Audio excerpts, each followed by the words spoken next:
Assalamualaikum warahmatullahi wabarakatuh. Saya Heru Bun Arif, senang sekali bisa kembali menjumpai Anda semua. Setelah maju mundur selama kurang lebih 7 bulan, Komisi Pemberantasan Korupsi atau KPK akhirnya menetapkan tersangka korupsi kuota haji di Kementerian Agama. Dari 3 orang yang dicegah dan tangkal atau dicekal, 2 diantaranya statusnya itu ditetapkan sebagai tersangka. Keduanya adalah mantan Menteri Agama Yakut Khalil Qomas dan mantan staf susnya yang bernama Iswah Abidil Aziz. Satu nama lagi yang masuk dalam daftar cekal, yakni pemilik travel haji Maktur, Fuad Hasan Mansur.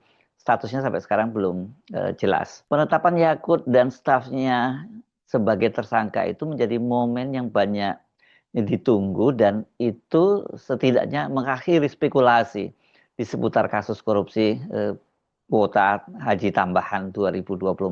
Sebelumnya muncul banyak dugaan dan spekulasi Yakult ini bakal lolos dan tidak jadi tersangka karena faktor kedekatannya dengan mantan Presiden Joko Widodo dan juga statusnya sebagai adik kandung dari Ketua Umum PBNU Yahya Stakuf.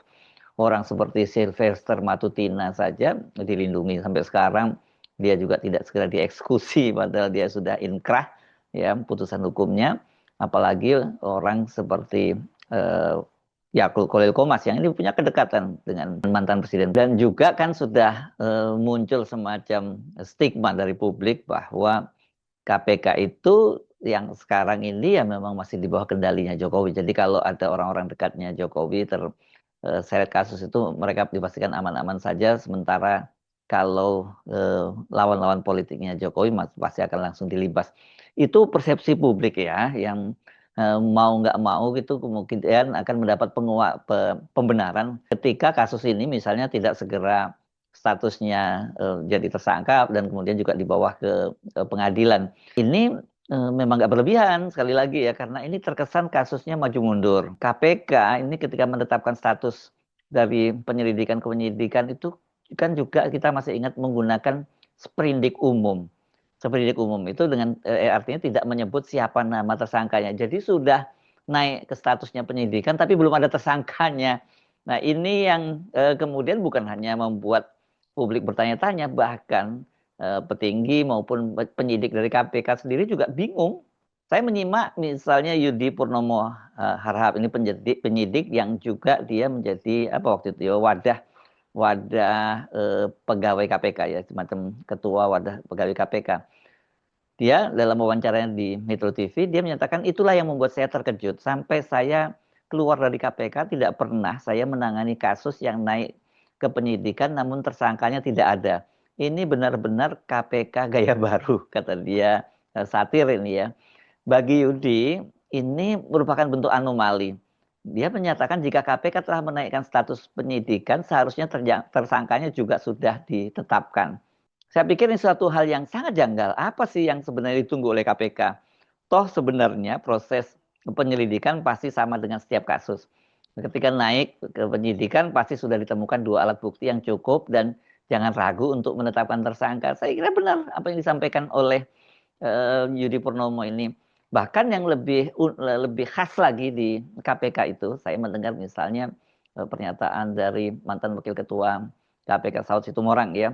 Karena kan di KPK ini ada penyidik dan juga ada jaksa penuntutnya. Jadi ketika berlangsung gelar perkara itu, ketika kemudian disepakati di situ rapat pimpinan dan para penyidik juga dari jaksa penuntut itu ini sudah ada sebuah kasus yang naik ke penyidikan, berarti sudah ada tersangkanya dan sudah ada pasal yang dikenakan karena di situ sudah ada jaksa penuntutnya. Ini kasusnya sudah naik dari penyelidikan ke penyidikan, bahkan sudah ada orang yang dicekal kan gitu ya, ada 3 orang tadi yang dicekal dan juga sudah dilakukan penggeledahan tapi itu belum ditetapkan siapa yang jadi tersangkanya. Makanya ini yang kemudian menimbulkan kecurigaan, ada apa ya? Kok alot banget untuk menentukan ini? Karena kasus ini memang sangat menarik perhatian publik karena namanya haji ya. Haji ini kan bagi umat Islam, waduh ini momen yang ditunggu-tunggu. Itu yang menjelaskan mengapa sekarang ini antrian untuk naik haji itu kan sangat panjang. Ketika pemerintah mendapat tambahan, kuota tambahan. Ini kan kuota tambahan ini diberikan oleh pemerintah Arab Saudi melalui Pangeran Muhammad bin Salman kepada Presiden Joko Widodo pada waktu itu, ada tambahan kuota 20.000. Ini diharapkan bisa mengurangi antrian. Saya bolak-balik juga menyebutkan bahwa di Sulawesi Selatan itu beberapa kabupatennya, itu kota dan kabupaten bahkan, itu antrian mencapai 41 tahun. Bayangkan ya. Dan kemudian diharapkan dengan ada tambahan kuota 20.000 itu kan mengurangilah antrian itu. Ya nggak drastis banget tapi turunlah berapa tahun gitu ya. Walaupun kita kan kemudian tahu sekarang antrian itu ditetapkan rata gitu 26 tahun setelah pelaksanaan haji ini diambil alih oleh Kementerian Haji dan Umroh ya. Dan ini pada waktu itu kan kalau sesuai dengan aturan perundang-undangan itu mestinya jatah untuk haji khusus itu hanya 8%. Jadi artinya kalau dari 20.000 itu hanya 1.600 mestinya yang dapat dapat tambahan haji. Tapi kemudian kita tahu ini dibagi dua ini. 50%, 50%. Artinya haji reguler mendapat 10.000 dan kemudian haji plus itu mendapat 10.000 tambahan jamaah. Jadi bayangkan itu ada tambahan 8.400 haji plus yang dibagi-bagikan kemudian kepada biro-biro travel haji ini, dan kemudian pada waktu itu mereka ini membayar fee antara 2.600 sampai 7.000 US dollar. Makanya gede banget ini, Anda tinggal hitung aja dah berapa ratus juta ya yang diberikan kepada para pejabat di lingkungan Kementerian Agama pada waktu itu, yang ini kemudian diduga mengalir ke pusat sampai ke Menteri Agamanya. Dan sekarang dengan ditetapkannya Yakut Khalil Qomas ya, ini dipastikan KPK sudah punya alat bukti yang cukup kuat. KPK kan pada waktu itu menyatakan kerugian negara itu, kemudian pemerintah itu sampai 1 triliun. Dan kemudian ada penyitaan rumah mewah, kendaraan, dan aset-aset lainnya. Waktu itu nilainya sampai 26 miliar yang disita. Jadi ya ini tentu saja sangat menarik perhatian publik dan juga sekaligus banyak orang marah. Ya. Dan kita ingat dulu yang marah pertama kali justru bukan publik, yang marah pertama kali adalah para pengawas haji dari DPR yang menemukan banyak kejanggalan pada waktu itu sehingga kemudian dibentuk pansus. Dan pansusnya itu, nah ini yang kemudian kenapa orang kok mengait-kaitkan dengan Jokowi kan bolak-balik memanggil Yakut Khalil Qomas itu kesulitan karena pada waktu itu Yakut Khalil Qomas berada dalam waktu yang sangat panjang di luar negeri, keliling di beberapa negara mulai dari Arab, kemudian Italia, Perancis, Uni Emirat Arab, sampai kemudian masa kerja dari DPR itu berakhir. Masa kerja pansus ya, maksudnya yang berakhirnya bersamaan dengan berakhirnya masa jabatan dari anggota DPR periode 2019-2024 pada tanggal 1 Oktober. Ini yang kemudian orang mencurigai, ada apa ini, kenapa kok Yakut Khalil Qomas bisa berada di luar negeri? Karena seorang menteri itu kalau dia bepergian ke luar negeri, apalagi dalam waktu yang sangat panjang, itu hanya dua kemungkinan. Pertama, dia memang diutus oleh diperintahkan oleh presiden, kedua dia diizinkan. Tapi dua-duanya ini mengundang pertanyaan. Pak Jokowi kan pasti tahu bahwa kehadiran Yakut Khalil Qomas itu diperlukan oleh pansus haji ya. Kenapa kok kemudian dia memberikan izin, atau setidaknya setidaknya dia memberi izin, bukan memerintahkan lah kita seperti itu ya. Dan Pak Jokowi sendiri kan kita pasti bisa menduga Pak Jokowi juga ingin punya legacy dong. Di masa akhir jabatan saya bisa berjuang mendapatkan kuota tambahan 20.000. Dan kalau kemudian ternyata itu yang dimaksudkan untuk mengurangi antrian jamaah haji reguler kok dibiarkan diberikan kepada jamaah haji plus, ini ada apa? Kan gitu, itu yang jadi pertanyaan. Dan Pak Jokowi harusnya marah sekali ya. Kalau saya dalam posisi Pak Jokowi, pasti saya akan perintahkan usut tuntas, karena ini berkaitan dengan jamaah haji dan ini adalah tentu saja kredibilitas dari sebuah negara yang Pak Jokowi jadi presidennya, karena ini diberikan oleh sekali lagi oleh Pangeran Muhammad bin Salman. Nah pada waktu itu alasan dari Kementerian Agama kenapa kemudian dibagi dua itu karena katanya fasilitas di Armina ya, Arafah dan Minanya itu, Arafah, Mina dan Musdalifah ya biasanya seperti itu, katanya untuk haji reguler itu tidak memadai. Jadi kalau ditambah sampai 10.000 bukan 10.000 dong, yang ditambah sampai 18.400 jemaah haji yang baru, mereka nggak mampu menampungnya. Alasannya waktu itu seperti itu. Nah, tapi kalau toh alasannya itu, kenapa kemudian ada aliran dana, kemudian ada bagi-bagi kuota, dan kemudian masing-masing biro travel haji itu minta nyetor fee 2.600 sampai 7.000 US dollar kan? Ini disitulah mulai korupsinya itu berlangsung. Nah, kalau sekarang setelah 7 bulan, akhirnya KPK menetapkan status tersangka, yakni terhadap Yakult dan staf susnya. Ini tidak terlalu salah bila banyak yang menduga kemungkinan besar di belakang itu terjadi tarik-menarik di belakang layar ya. Jadi ada kekuatan-kekuatan politik, tarik-menarik kekuatan politik, ada deal-deal politik di baliknya. Oke, saya ajak Anda untuk menyimak secara kronologi mulai dari penyelidikan sampai kemudian penetapan sebagai tersangka. KPK ini sudah bergerak sejak pertengahan tahun 2025. Ini kan sebenarnya pada waktu itu DPR itu mengamanahkan bahwa ini hasil temuan dari pansus haji itu ditindaklanjuti oleh aparat penegak hukum. Nah, pada bulan Juni itu secara resmi KPK mengkonfirmasi telah melakukan permintaan keterangan kepada sejumlah pihak terkait pengelolaan kuota haji. Ini artinya penyelidikan sudah dimulai. Pernyataan itu disampaikan juru bicara KPK pada waktu itu. Ini menandai tahap awal penyelidikan.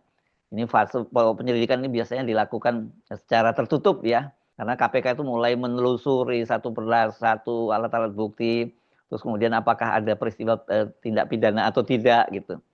Fokus penyelidikan mengarah pada kuota tambahan 20.000 jemaah haji Indonesia tahun 2024, seperti yang saya sebutkan tadi soal pembagiannya ya. Nah, memasuki bulan Agustus tahun 2025, perkara bergerak ke fase yang lebih serius. Pada tanggal 7 Agustus, Yakult Khalil Qomas dipanggil dan diperiksa oleh KPK. Saat itu statusnya masih sebagai saksi. Namun hanya sehari kemudian KPK mengumumkan bahwa perkara dugaan korupsi kuota haji resmi dinaikkan ke tahap penyidikan. Dalam pernyataan resminya, KPK menyebut telah menemukan bukti permulaan yang cukup dan untuk menyatakan adanya tindak pidana korupsi. Penyidikan KPK berarti ya kalau sudah dinaikkan statusnya itu nggak bertanya-tanya apakah ada kejahatan atau tidak. Ini sudah mulai mengarah siapa yang bertanggung jawab. Sejak saat itu arah perkara itu kan harusnya semakin jelas ya, apalagi kalau merujuk pada penjelasan dari para penyidik KPK atau mantan pimpinan KPK, ya kalau sudah naik jadi penyidikan itu harusnya sudah ada tersangkanya gitu ya.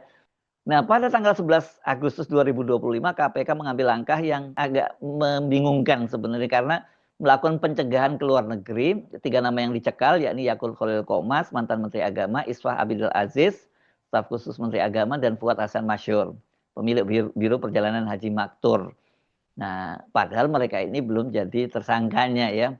Nah, juru bicara KPK pada waktu itu menjelaskan bahwa pencegahan dilakukan agar proses penyidikan berjalan efektif. Bersamaan dengan pengumuman KPK itu, KPK menyebut angka potensi kerugian negara yang lebih dari 1 triliun rupiah. Dan angka ini mengubah persepsi banyak orang. Ini bukan lagi dugaan penyimpangan kebijakan, melainkan indikasi korupsi berskala besar. T angkanya ya.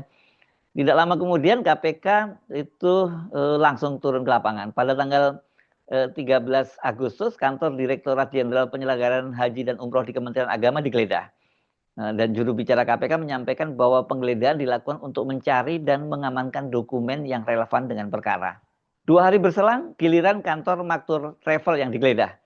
Dan ini pada waktu itu yang menarik adalah penyidik KPK menyatakan bahwa ada indikasi penghilangan barang-barang bukti. Jadi kemungkinan pemilik Maktur ini, Fuad Hasan Masyur, dikenakan pasal tambahan yakni obstruction of justice gitu ya. Ini pasalnya waktu itu adalah pasal 21 Undang-Undang Tipikor. Dan ini jelas sinyal keras ada dugaan upaya menghalangi proses hukum. Di tengah rangkaian penyidikan itu, PLT Deputi Penindakan dan Eksekusi KPK Brigjen Asep Guntur Rahayu, dia menyatakan bahwa travel yang terlibat dalam perkara kuota haji itu tidak hanya satu, bahkan menurutnya jumlahnya lebih dari 100. Jadi ini skala korupsinya sangat besar banget ya. Jadi ini korupsi berjamaah, janganlah ya, jangan nggak menggunakan jamaah. Jamaah ini kan terminologi agama untuk sholat yang berjamaah ya. Pokoknya korupsi rame-rame. KPK kemudian mendalami skema kebijakan yang menjadi pintu masuk dugaan korupsi, yaitu pembagian kuota tadi itu ya. pembagian kuota 50%, 50%. KPK juga melakukan penyitaan aset. Nah, ini pada bulan November 2025. Rumah, kendaraan mewah, tanah, bangunan, dan uang tunai yang diamankan penyidik. Angkanya waktu itu sampai 26 miliar. Namun, meski hampir semua instrumen penyidikan telah digunakan, pemeriksaan saksi, pencekalan, penggeledahan, penyitaan, status tersangka itu juga belum juga diumumkan. Jadi kemudian publik bertanya-tanya apa yang sebenarnya sedang terjadi dan apa yang ditunggu. Ketua KPK Setio Budianto waktu itu hanya menyebut penetapan tersangka tinggal masalah waktu. Kemudian Wakil Ketua Fitroh Rohcayanto mengatakan prosesnya lambat, tetapi kata dia lebih baik begitu, harus pasti gitu ya. Secara hukum pernyataan ini masuk ke akal, namun secara politik pertanyaan publik tidak bisa dihubungkan. Hingga akhirnya nih pada awal Januari 2026 ini ya kemudian situasi mulai berubah. Kan sekarang ini adalah era awal tahun dari pemerintahan Prabowo Subianto gitu ya. Jadi harusnya ada sesuatu yang baru dong ya. Pada 8 Januari 2026 KPK itu sudah menetapkan Yakut Khalil Qomas dan Isah Abidil Aziz sebagai tersangka. Sehari kemudian penetapan itu diumumkan secara resmi kepada publik. Juru bicara KPK menyatakan bahwa 2 orang telah ditetapkan sebagai tersangka dalam perkara dugaan korupsi kuota haji. Dan ini dibenarkan oleh Wakil Ketua KPK Fitroh Rohcayanto yang dia hanya mengkonfirmasi secara singkat benar. Jadi sekarang ini kasus ini memasuki babak baru, ya. Tapi tetap saja ini menimbulkan tanda tanya besar yang tidak bisa dihapus dari ingatan publik. Apakah penegakan hukum ini memang membutuhkan waktu semata sehingga sampai 7 bulan itu baru penetapan tersangka? Atau ini sebenarnya menunggu sinyal perubahan kekuasaan gitu ya agar bisa bergerak lebih bebas. Sepanjang berbulan-bulan KPK itu telah memiliki hampir seluruh elemen penyidikan.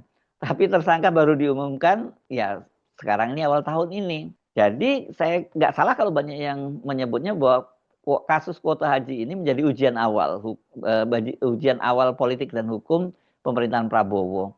Publik akan menilai apakah hukum benar-benar berdiri di atas semua kekuasaan atau sekedar lebih berani karena risiko politiknya sudah lemah gitu ya. Dan dari perkara ini pula kita belajar bahwa korupsi itu paling berbahaya bukan hanya karena mencuri uang negara, tetapi ini dalam kasus kuota haji ini mencuri harapan umat ya. Dan bayangkan ya, ini kan haji ini tamu-tamu Allah. Tamu-tamu Allah aja dikerjain gitu ya, di korupsi dananya. Ini betul-betul menurut saya ini korupsi di Indonesia itu sudah levelnya udah tembus ke langit ya. Bukan hanya urusan dunia, bahkan urusan sampai ke langit pun mereka berani korupsi. Jadi bagaimana kita menyikapinya? Bagaimana Anda merasa hidup dalam dunia yang seperti itu, dalam negara seperti itu? Tapi itulah konsekuensi yang kita harus hadapi di negara Indonesia ini. Dan sekali lagi saya menyatakan nggak boleh diam, harus speak up menghadapi berbagai persoalan-persoalan semacam ini. Karena dia katanya kan bahwa kejahatan itu bukan karena banyaknya orang jahat, kejahatan itu terjadi karena diamnya orang-orang yang baik. Saya Rusbun Arif, sampai jumpa lagi. Wassalamualaikum warahmatullahi wabarakatuh.